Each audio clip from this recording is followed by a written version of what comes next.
அலங்காநல்லூர் அருகே பொதக்குடியில் ரமலான் பண்டிகையொட்டி 5000த்திற்கும் மேற்பட்டோர் சிறப்பு தொழுகையில் ஈடுபட்டனர். உலகம் முழுவதும் இன்று ரமலான் பண்டிகை இஸ்லாமிய சமுதாயத்தினரால் கொண்டாடப்பட்டு வருகிறது. பிறை தென்பட்டதன் தொடர்ச்சியாக இன்று தமிழகம் முழுவதும் ரமலான் பண்டிகை வெகு விமர்சையாக கொண்டாடப்படுகிறது. அதன் ஒரு பகுதியாக திருவாரூர் மாவட்டம் பொதக்குடியில் அரசு பள்ளிக்கு சொந்தமான விளையாட்டு மைதானத்தில் 5000த்திற்கும் மேற்பட்ட ஆண்கள் மற்றும் பெண்கள் சிறப்பு தொழுகையில் ஈடுபட்டனர். அதனைத் தொடர்ந்து ஒருவருக்கொருவர் கட்டித் தழுவி ரமலான் பெருநாள் வாழ்த்துக்களை தெரிவித்துக் கொண்டனர்.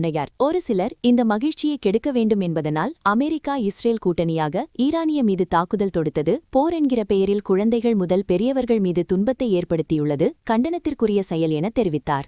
இந்த பெருநாளுடைய நாளில் சிலர்கள் இந்த மகிழ்ச்சியை கெடுக்க வேண்டும் என்பதற்காக வேண்டி இந்த மக்களை இந்த நேரத்தில் கூட போர் என்ற பெயரால் தன்னுடைய மற்றவர்களுடைய வளத்தை தான் உண்ண வேண்டும், அதை அனுபவிக்க வேண்டும் என்பதற்காக வேண்டி இந்த மக்களுடைய கடுமையான துன்பத்தையும் துயரத்தையும் ஏற்படுத்துகிறார்கள்.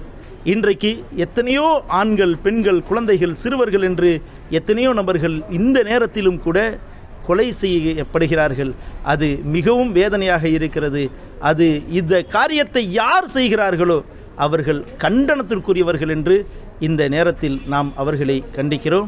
இந்த நன்னாளில் அனைவர்களும் மகிழ்ச்சியோடு இருக்க வேண்டும், அனைவர்களும் ஒற்றுமையோடு இருக்க வேண்டும், அனைவர்களும் சந்தோஷமாக வாழ வேண்டும் என்று இந்த நல்லாளில் அனைவர்களுக்கும் நாம் வாழ்த்தையும் தெரிவித்துக் கொள்கிறோம்.